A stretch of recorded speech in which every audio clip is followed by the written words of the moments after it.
Wabarakatuh. Waalaikumsalam. Selamat pagi semuanya. Semoga dalam keadaan Di sehat-sehat ya. Sehat ya, sehat. sehatnya. Sehat tapi agak Alhamdulillah. gugup. Ada Revaliani nih masuk. Ya, Oke, Mas kita akan Boyma. mulai materinya seperti yang Bapak janjikan tentang pemrograman bahasa Python ya. Nah, Python itu lain orai di namanya, tapi sebuah nama bahasa pemrograman. Tapi emang sih sejarahna si bahasa Python teh nu penemuna resepkeun orai, jadi dingaranan bahasana bahasa Python gitu ya. Ini bahasa pemrograman Python. Nah, kemarin ditaronton tuh videona. Nonton video tuh Tonton. lupa di-share. Nah, ini pengenalan dulu ya, sedikit mengulas. Nah, bahasa Python itu kemarin pembuatnya adalah Guido van Rossum. Nah, si van Rossum cenah nu nyieunna teh. Pas tahun 91 ya, 91 dibuatnya teh. Jadi bahasa Python bisa digunakan untuk multi platform ya. Bisa digunakan untuk berbagai macam kebutuhan pemrograman komputer. Bisa digunakan buat bikin web gitu ya, bikin website kayak Facebook, kayak Instagram gitu. Bisa pakai Python. Bisa juga buat bikin game. Nah, jadi kalian teh jangan jangan jadi penikmat unggul tuh ya. Harus jadi pembuat ya. Dan jangan jadi penikmat game, jadi korban ya. Kalian harus jadi subjek atau jadi objek wae. Jadi coba bikin game bisa pakai bahasa Python nanti. Terus bisa untuk analisis data gitu ya. Bisa buat embedded. Nah, embedded system ini dia untuk kesananya bikin robot ya. Kalau embedded system. Bisa buat mobile app, mobile developer. Jadi kalau mobile itu buat aplikasi Android gitu. Jadi bisa menggunakan bahasa Python. Itu gunanya bahasa Python. Oke, kita sekarang lanjut sebelum ke prakteknya. Ada hal-hal mendasar yang harus diketahui. Nah, ini yang pertama ada tipe data. Jadi dalam Python itu ada dalam bahasa pemrograman apapun ya. Jadi ada yang namanya data-datanya dipisahkan. Jadi datanya dipisahkan secara umum pada dua kategori. Ada data yang berupa angka, ada data yang berupa huruf-huruf gitu. Jadi kalau data berupa huruf dan angka bedanya gimana nanti?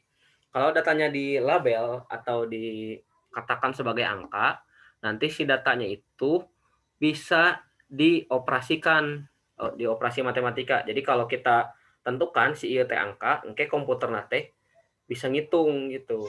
Bisa dihitung ke komputer teh, bisa ditambahkan, bisa dikurangkan, bisa dikali, bisa dibagi gitu. Tapi kalau datanya itu berupa huruf, jadi misalkan kita nulis angka tapi kita tentukan si angka ini sebagai huruf atau sebagai simbol aja. Nah, nanti si komputer mau bisa ngitung, mau bisa dijumlah, mau bisa dikurang, mau bisa dikali, mau bisa dibagi. Itu intinya. Nah, ada nama-namanya yang lebih spesifik untuk angka dan hurufnya. Biasanya kalau angka itu ada dua tipe di sini. Nah, ini tipe yang angka, ada integer sama float ya. Jadi kalau integer itu dalam bahasa matematikanya, angkanya angka yang berupa bilangan bulat. Bilangan bulat itu apa aja? Min, Kimin. Bilangan bulatnya nu kumaha, Min? Lo juga tahu, Min. Mana Kimin ya? Tahu. Nu kumaha bilangan bulatnya? Coba. Tawas tahu. Request tahu. Ica, gimana Ica? Bilangan bulat itu apa Ica? Di matematikanya? Ada Ica? Kayak 1, 2, 3, 4, 5 sampai Nah, seterusnya. Jadi nggak ada mulai dari 0. mulai dari 0 nggak bilangan bulat? Kalau negatif bilangan bulat bukan? Enggak. Enggak. Yakin? Kalau negatif juga sama, termasuk Negatif juga. bilangan bulat. Nah, benar ya. Negatif juga bilangan bulat. Negatif 1, 2, 3, 4, 5 Nah, seterusnya. betul. Kayak gitu tuh. Betul tuh kata Ica. Gitu, Min. Jadi lain tahu bulat, Min. Jadi bilangan bulat teh bilangan anu pasti ya 1, 2, 3, 4, 5. Tidak ada koma-komanya. Tidak ada pecahan-pecahannya. Itu namanya bilangan bulat. Gitu. Terus ada ngopi heula garamin. skimin macan ngopi lah. Nah, terus ada yang namanya tipe bilangan float. Jadi kalau float itu bukan minuman ya. Bukan mocha float. Nah, di McD ada float. Float itu kalau dalam bahasa pemrograman itu dia bilangannya yang ada koma-komanya, bilangan desimal. Itu jadi sebalik nanti bilangan bulat tuh. Jadi kalau bilangan bisa ada koma-komanya itu namanya float kalau dalam bahasa pemrograman. Terus kalau huruf itu namanya string. Ya. String dalam bahasa pemrograman itu berarti huruf. Nah, untuk melabel si angka atau input kita menjadi huruf itu harus pakai tanda petik 2. Gitu. Jadi kalau tanpa tanda petik 2, kita hanya bisa memasukkan angka. Nah, kalau integer float ini tidak perlu pakai tanda petik 2, kalau string harus pakai tanda petik 2. Misalkan kalau mau menulis nama saya adalah Kimin, nah gitu. Jadi dimulainya harus pakai petik 2 nanti kalau dalam programming nanti. Oke ya.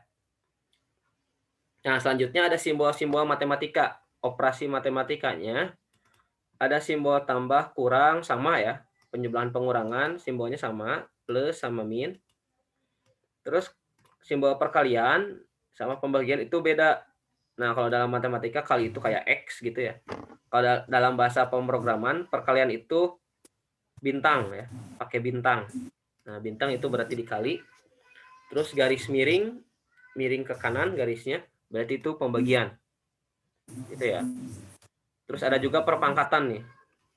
Kalau perpangkatan dia simbolnya adalah bintang 2 di atasnya. Jadi kalau ada 3 bintang 2 4 misalkan. Berarti itu sama aja dengan 3 pangkat 4. Gitu. Terus ada lagi persen. Nah, kalau persen itu menentukan sisa pembagian atau namanya modulus ya, mod. Modulus disingkatnya mod, bukan mod. Bukan mod yang lain ya, modulus. Bukan modal, bukan. Bukan, skimin mantap.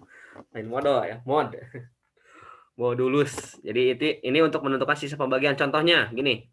Nah, kalau dalam bagi kurung kan kita udah pernah belajar bagi kurung tuh. Jadi kalau bagi kurung itu yang di atas itu hasilnya, yang di bawah itu sisanya.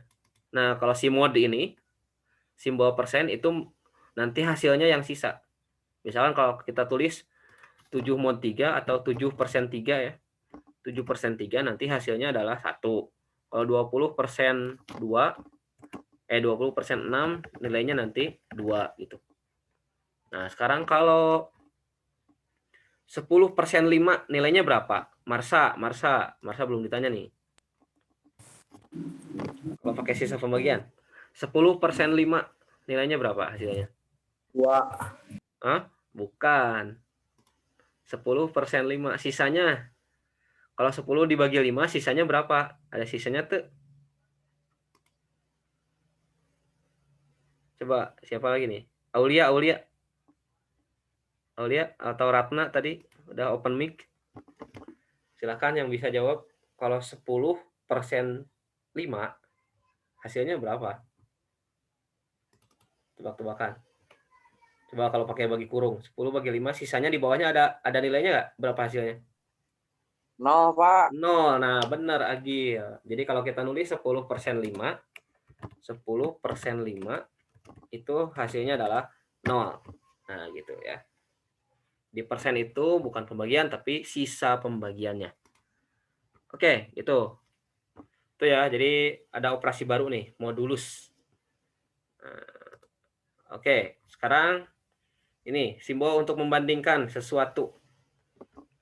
Jadi simbol untuk perbandingannya ada sama dengan 2 kali ya. Kalau sama dengannya ditulis 2 kali berarti kita menuliskan angkanya yang sama.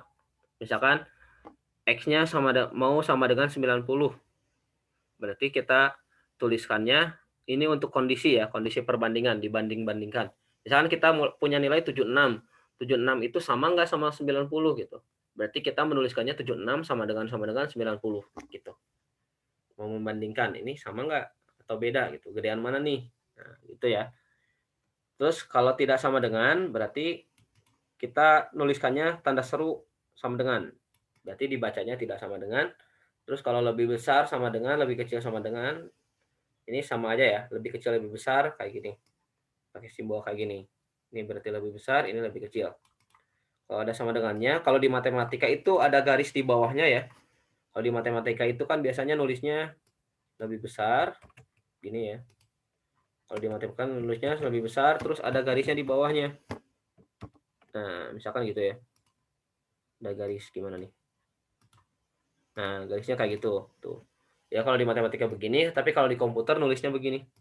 Ditulis benar-benar ditulis lebih besar dan sama dengannya, lebih kecil dan sama dengannya. Gitu. Terus, nah, simbol untuk mengganti atau menyimpan nilai. Nah, kalau sama dengan biasa yang kita kenal kayak gini, itu fungsinya kalau di komputer, di pemrograman, itu untuk menginput nilai. Jadi kalau kita tulis X sama dengan 5, berarti variabel X itu nilainya adalah 5. Atau isi dari si variabel X itu nilainya 5. Itu variabel ya. Nah, udah diterangkan di video kemarin tentang variabel juga. Oke, sampai di sini ada pertanyaan dulu sebelum kita praktek nih. Tidak. Tidak ya? Paham, Kimin? Sekarang kita lanjutkan. Variabel itu ibaratnya wadahnya ya. Variabel ibaratnya wadah untuk menyimpan nilai yang akan kita hitung nanti, yang akan kita olah dalam pemrograman.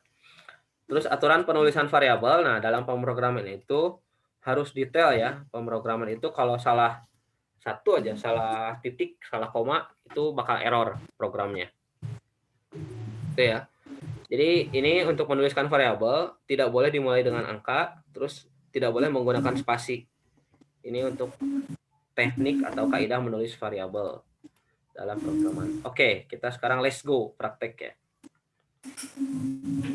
Prakteknya kita mulai di sini. Nah, di sini ya. Nah, ini untuk tempat praktikumnya. Nah, nggak usah di lab, kita di website aja. Webnya Bapak share di chat ya. Tuh, ada di chat. Jadi untuk berlatih bahasa Python nanti silakan ada di kolom chat tuh websitenya untuk nulis-nulisnya. Nah, contohnya ini mau udah ke if else ya. Tadi kan kita belajar tipe datanya dulu ya, dari awal kita terapkan tipe data. Kalau kita misalkan menulis nilai variabel, misalkan umur si Kimin, umur Kimin. Nah, jadi untuk menuliskan variabel, ini kan variabelnya umur Kimin. Nah, tadi tidak boleh dimulai dengan angka, terus nggak boleh ada spasi. Jadi kalau kita menggunakan kata-kata yang berspasi, ininya nama variabel yang panjang. Kalau biasanya kita pakai spasi, nah kalau di bahasa pemrograman biasanya digunakannya tanda garis bawah ya. Nah, garis bawah kayak gini. Atau bisa juga nulisnya kayak nulis alay gitu, umur Kimin. Nah, gitu. Jadi setiap hurufnya diawali dengan huruf besar gitu. Nah, nanti ini kalau kayak gini nanti walaupun namanya sama, tapi oleh komputer kebacanya variabel yang berbeda. Jadi ini meskipun namanya sama, sama-sama umur Kimin, tapi dari cara penulisannya ini dibacanya beda sama si komputer ya. Oke, kita ini variabelnya. Kita isi misalkan umur Kimin. Umur Kimin sama dengan berapa umurnya Min? Berapa 20 Kimin teh? 18 tahun. 18, sekolah di 18 itu. 18, nah pengakuan Kimin umurnya 18. Terus kita lihat misalkan apalagi ya, nilai. Kita buat nilai yang lain. Tingginya misalkan tinggi siapa ya? Tinggi Marsa tingginya misalkan berapa Marsa? 150,25 misalnya. Nah, berarti kalau kita menulisnya begini, nah ingat tadi tipe datanya ya. Nah, kalau kita menuliskan angka, nah udah gini aja, langsung. Tidak perlu pakai titik 2. Terus kalau dilihat dari nilainya ini, yang 18 ini integer atau float kira-kira? Coba tadi. Float. Integer apa float? Min. Marsa. Siapa Marsa? Aulia. Float. Apa? Integer atau float? Float. Salah. Ini integer ya. Ini bilangan bulat, ini bilangan desimal. Berarti ini float, ini integer. Terus misalkan ini kota ya. Nama kota, kita tulis nama kota. Bisa kayak gini ya. Nama kota misalkan Tasikmalaya. Nah, nama kota kan dia berupa kata-kata ya atau huruf. Berarti untuk menyimpannya, mengisi nilainya, kita harus menggunakan petik 2. Misalkan Tasikmalaya. Kota Tasikmalaya. Nah, kalau di sini, karena ini bukan variabel, jadi kita boleh pakai spasi. Tapi kalau di variabelnya, ini variabelnya nih. Ini variabelnya, ini isi variabelnya. Jadi kalau yang di sini mah boleh pakai spasi, kalau di sini nggak boleh. Kayak gitu. Gitu ya. Nah, terus kalau udah begini, bisa dicetak nggak? Kira-kira kalau di run kayak gimana? Nah, kalau di run kita nggak dapat apa-apa.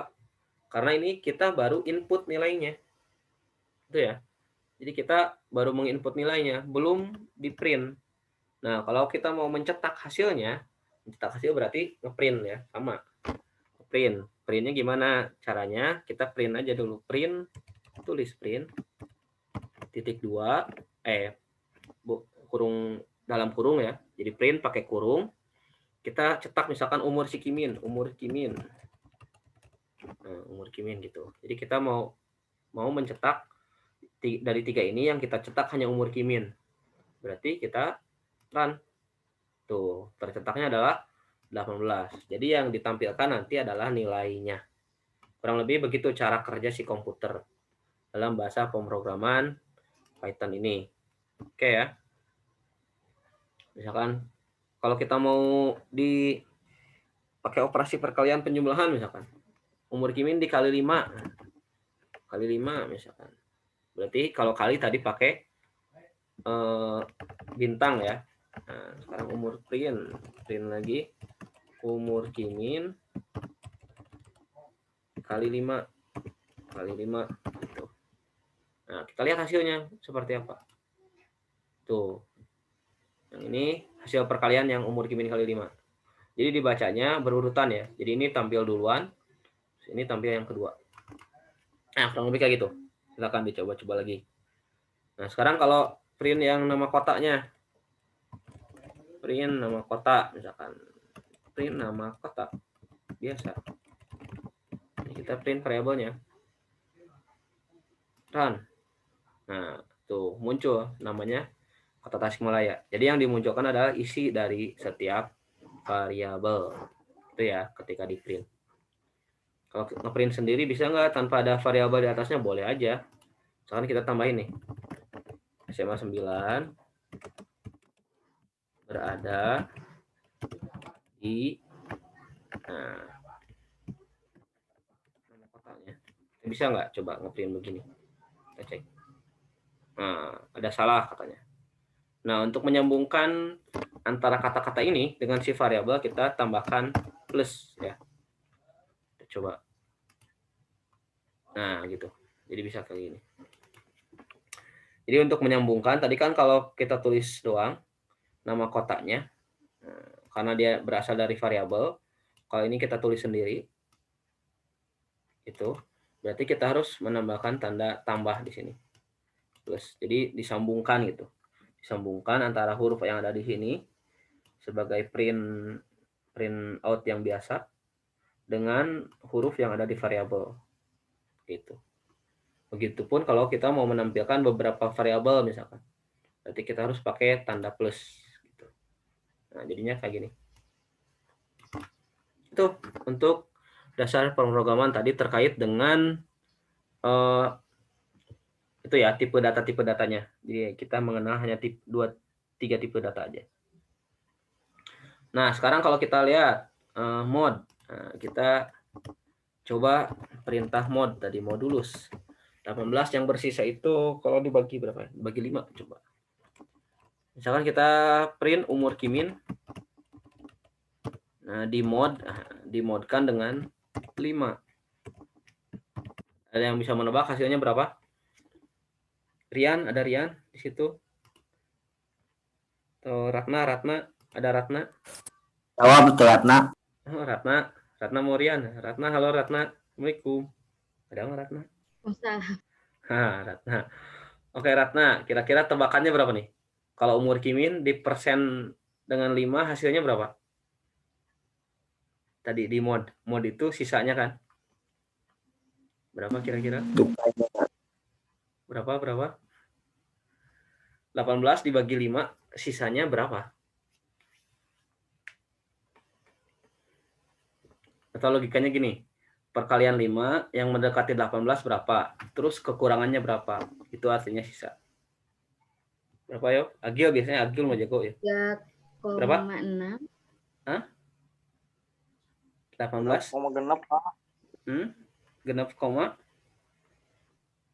3,genep. 0, genep. Jawabannya mah adalah bukan 3,genep, 3,genep hasilnya. Tapi ini mah sisanya aja. Sisanya adalah 3. Bayang tuh. Tuh, jawabannya 3. Lihat lagi, kalau lihat ke sini lagi nih. Jadi kalau si mod itu diingat, ingat mod itu yang ditentukan adalah sisanya di sini nih. Kalau kita bagi 18 dengan 5 tadi, 18 dibagi 5. Berarti kan 5-nya kali 3 ya. 5 kali 3 itu 15. Nah, 18 dikurang 5 adalah 3. Nah, jadi jawabannya yang ini. Itu. Jadi 3-nya yang ini, yang bawah sisanya. Gitu untuk mod ya. Persenan. Nah, kayak gitu. Oke. Ada pertanyaan lagi sampai di sini? Ini berguna nanti yang mod-mod ini dia berguna untuk menentukan apa jenis bilangan ya, ada bilangan bulat, kalau bilangan genap, bilangan ganjil bisa ditentukan pakai ini. Oke, apa lagi? Sampai jam berapa sekarang kita? 8 berapa tadi tuh? Sampai jam 8 ya, kayaknya waktu. Oke, sekarang ini kita save dulu. Nah, kalau mau di save, ini kita kopas aja, bisa dikopas. Kita save-nya ke sini. Nah, buat kenang-kenangan nih, kenang-kenangan Kimin. Save as.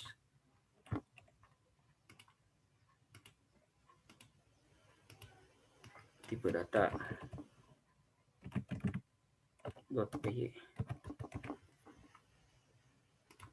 Jadi kalau Microsoft Word itu belakangnya docx, kalau Excel itu kan apa namanya? Apa kode belakang untuk ininya tipe datanya. Nah, kalau Python itu .py ya. Belakangnya itu ada tadi kalau nge-save filenya tipe data .py. Nah, berarti itu adalah pemrograman Python. Gitu. Oke, kita lanjutkan sekarang. Nah, kita terapkan Python ini pada ini pemrograman atau apa namanya diagram alir. Nah, yang kemarin ada di videonya itu ya. Jadi ini flowchartnya tentang untuk menghitung persegi panjang, gampang ya. Untuk menghitung persegi panjang katanya di diagramnya kita akan konversi diagram ini jadi bahasa Python. Gitu. Jadi ini memulai. Jadi untuk membuat kayak gini, membuat flowchart kalian bisa buat di Microsoft PowerPoint ya. Ada di insert, di sini di shape, ada flowchart. Nah ini ya, ada flowchart. Ini proses tuh, ada nama-namanya ya. Ada proses, ada alternative proses, ini decision. Tuh di sini sebenarnya lengkap ya, data. Jadi sama kayak gini. Kalau mau ini kan cuma sedikit ya, flowchartnya cuma ada 5, tapi sebenarnya tanda flowchart itu ada banyak ya, ada segini. Nah, itu ada di Microsoft PowerPoint, bisa kalian gunakan. Nah, sekarang kita lihat. Ini akan kita konversi jadi sebuah kode program. Gampang ya ini. Kita bisa mulai dari deklarasi panjang, lebar, dan luas. Berarti, nah sekarang kita mulai dari awal. Kita lihat panjang. Nah, jadi deklarasi. Berarti kita membuat dulu variabel panjang, lebar, sama luas. Ada panjang, ada lebar, ada luas nanti. Nah, itu dulu. Jadi kita sebutkan dulu. Variabel yang akan kita gunakan adalah panjang, lebar, dan luas. Itu. Nah, kemudian kita isi variabelnya. Panjangnya mau berapa? Silakan, terserah. Soalnya panjangnya mau 8. Lebarnya mau berapa? 23 misalkan. Kayak gitu. Nanti luasnya, apa luas persegi panjang rumusnya? Revaliani. Halo Revaliani. Assalamualaikum Revaliani. Ada orangnya ini. Apa rumus luas persegi panjang? Udah dari SD. Apa rumusnya? Untuk menghitung luas persegi panjang? Luas sama dengan apa Reva? P Halo, Reva? kali L. Nah, benar. P kali L ya. Itu Ica itu yang nyaut. Berarti P kali L. Berarti di sini P-nya itu sebagai panjang dikali. Nah, kali itu ingat, kali itu dalam bahasa pemrograman ditandai dengan bintang kali lebar. Nah, ini udah masuk ke prosesnya. Jadi langkah pertama kedua langsung di sini. Flowchart-nya kalau kita bandingkan, nah flowchart yang ini udah kita nyatakan, terus kita prosesnya. Jadi luasnya itu merupakan si proses. Prosesnya udah kita jalankan. Prosesnya. Terus sekarang kita menghitung menampilkan tulis nilai luasnya, outputnya. Jadi kalau mau menuliskan output dengan apa simbolnya print ya. Perintahnya adalah print. Nah, ya, apa yang di print luasnya aja udah. Kayak gitu, udah selesai. Seperti itu.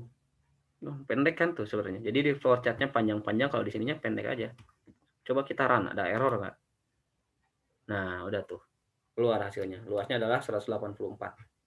Kalau mau dikata-katain berarti misalkan biar enak ya, nggak cuma itu doang. Print dulu luas persegi panjang. Oh, pakai ini ya. Luas persegi panjang adalah gitu. Run. Nah, gitu. Jadi munculnya kayak gini. Outputnya, keluarannya. Kayak gitu. Itu ya untuk belajar pemrograman. Misalkan kita ganti ininya jadi 16. Berarti atau ininya jadi 20. Udah. Jadi kita biasanya nanti di ulangannya tebak-tebakan hasilnya ya. Nah, kayak itu. Hasilnya adalah 320. Seperti itu. Itu ya. Tapi menggunakan komputer. Jadi kita bisa bikin kalau program kalkulator bisa tuh sederhana. Kalau diterusin mah ya bisa ini. Kalau tetap muka kita bisa sampai bikin kalkulator sendiri tuh. Gampang ya pakai bahasa pemrograman Python. Udah sampai sini ada pertanyaan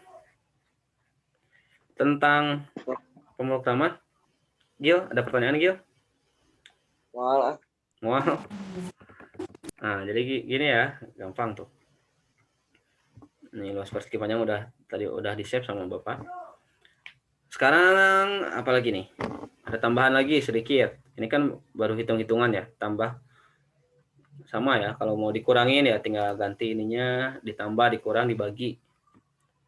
Nah, ada lagi satu lagi tentang ini. Nah, kita mau menerapkan rumus-rumus Excel, kita rubah jadi bahasa Python. Atau kita rubah dulu jadi flowchart. Jadinya seperti ini nih. Tuh. Jadi rumus Excel yang ini tuh if C sama dengan berapa, hasilnya berapa. Nah, masih nyambung ya ke Excel. Ada yang masih ingat? Nah, ini flowchartnya kayak gini kurang lebih. Pakai lebih besar aja ya lah ya. Sampah. Nah, kayak gitu. Nah, bisa kita lihat di sini. Nilainya lebih besar dari 90. Ini aja deh. Nah, ini flowchartnya. Nah, coba kita terapkan flowchart ini jadi bahasa Python. Itu ya. Kita coba lihat. Ini kan ada deklarasi variabel dan input nilainya. Kita deklarasikan dulu variabelnya. Oke, ini kita hapus lagi. Ini udah Bapak save tadi. Kita deklarasikan variabelnya. Misalkan nilai ujian. Nah, ini udah ada deklarasi variabelnya. Terus kita isi berapa nilainya maunya. Misalkan ada 76. Ini ujian 1 misalkan. Udah, ini ujian aja. 75 ya. Nah, nilainya ada 75. Terus kita lihat. Apalagi input nilainya udah. Sekarang kita pilih. Nah, untuk decision kayak gini, ini artinya pemilihan ya. Sama ininya apa namanya? Codingnya sama kayak di Excel, pakai if ya. If dalam kurung. Nah, kita membandingkan sekarang. Jadi bukan mengisi lagi. Kalau ini mengisi nilai ujiannya diisi dengan 75. Kalau di if ini kita membandingkan apakah nilainya sama dengan 90. Kalau membandingkan nilainya dengan 90 berarti kita tulisnya gini, nilai ujian sama dengan 90. Jadi sama dengannya 2 kali. Jadi beda ya. Kalau ini tadi menginput nilai, kalau ini membandingkan hasil inputan ini. Gitu. Ini bisa dicetak. Print misalkan nilainya A. Else. Oh ya, jangan lupa setelah if. Kalau if itu setelah if ada tanda titik 2 ya, harus pakai titik 2. Else. Nah, kalau pernyataan yang salahnya, kalau di Excel kemarin cuma diurutkan ya, yang benarnya A, B. Kalau di bahasa pemrograman ada if dan else namanya. Kalau if berarti ini yang sesuai dengan kriterianya. Kalau nilainya benar sama 90, printnya A. Else-nya berarti keadaan yang salahnya. Jadi salahnya kalau salah, kalau pernyataan ini salah, kita munculkan nilai misalkan B. Nah, gitu. Salah. Nah, gitu. Jadi kira-kira nanti outputnya apa nih dari sini? Ini udah selesai ya. Jadi ininya tuh kan ada nilai 90 ya. Kalau ya-nya berarti yang if, kalau else-nya berarti yang tidak. Gitu. Jadi ke sini yang if, ke sini yang else. Selesai hasilnya. Nah, gitu. Berarti kalau kita print, kira-kira munculnya nilai apa nih? Tuh, nilai B ya. Jadi si komputernya bisa menjawab nilai B. Terus kalau kita ganti ininya jadi lebih besar sama dengan misalkan. Atau lebih besar aja, boleh aja. Ini kita ganti jadi 99. Berarti hasilnya jadi apa? Nah, jadi A sekarang. Kayak gitu. Itu untuk mengubah tadi kode-kode Excel diubah jadi bahasa pemrograman Python ya, Python programming. Ini Pythonnya versi 3.6. Itu bahasa pemrograman. Ada pertanyaan? Ada pertanyaan? Silakan. Enggak. Gampang ya? Gampang tuh ini mah gini-gini aja. Jadi nanti soal-soal ujiannya kayak gimana? Soal ujiannya biasanya kalau pemrograman gini kita dikasih kode ininya aja. Dikasih kode ini. Kita biasanya disuruh nebak outputnya berapa gitu. Outputnya apa atau outputnya berapa. Itu aja ya. Jadi ini untuk membandingkan. Selesai deh tuh. Oke, segitu dulu. Nah, jadi kita belajar tadi deklarasi sama perbandingan ya. Perbandingannya pakai if. Oh ya, di flowchart-nya ada tambahan ya. Ini belum ada, di sini belum ada. Ada tambahan flowchart yang ini. Nah, ini flowchart yang gambarnya kayak layang-layang atau belah ketupat itu digunakan untuk menentukan pilihan ya, if else. Seperti itu mungkin kira-kira. Oke.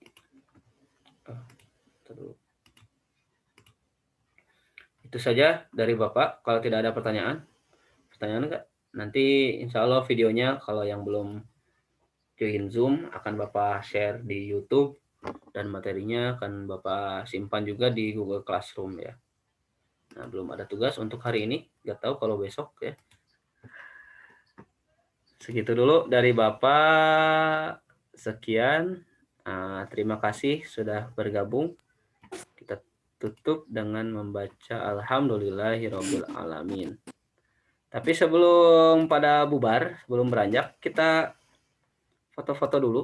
Nah, kita foto dulu sebagai coba dibuka ininya kameranya. Kita Bukti. foto bareng dulu buat dokumentasi.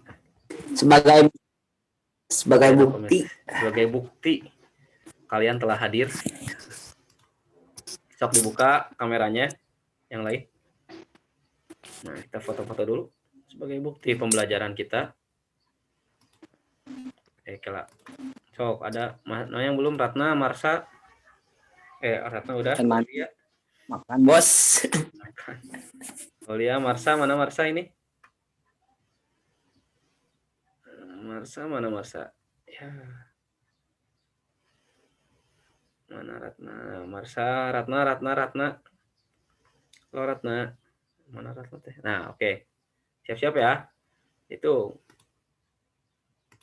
1, 2, 3. Ya, Ratna. Ratnanya nunduk, euy. Ulang, Ratnanya menunduk ya, nggak apa-apa. Oke ya, udah segitu dulu dari Bapak untuk hari ini. Terima kasih yang udah join. Assalamualaikum warahmatullahi wabarakatuh. Silakan. Waalaikumsalam. Pelajaran Waalaikumsalam selanjutnya. warahmatullahi wabarakatuh. Yuk.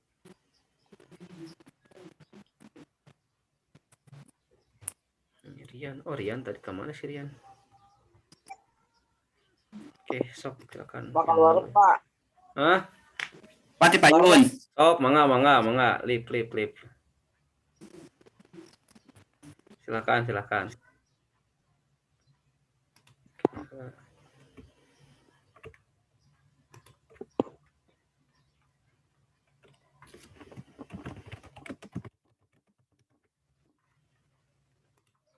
Wah. Aulia.